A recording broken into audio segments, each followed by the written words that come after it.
talaga siya. Ayan na naman. Buhay nanay!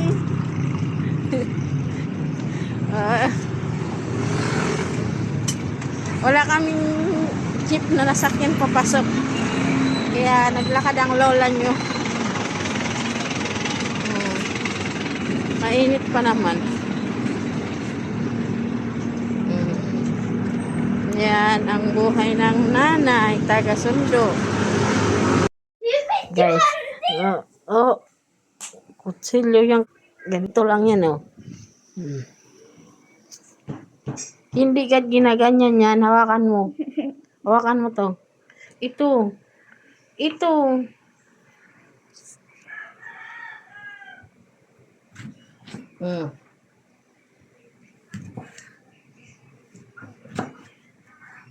Magprutas niya. Lalabas niya sa school. Magprutas daw siya. Tira pa to ng New Year. Dapat abutin pa to ng 1 taon. Makaingin. No. Oh.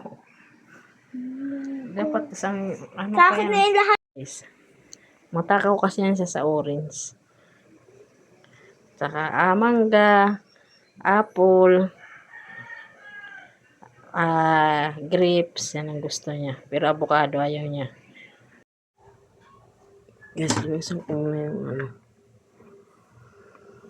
filter ng aking washing.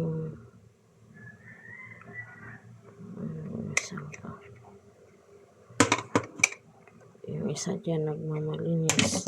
Charot. Para matanggal yung niya. Dumi.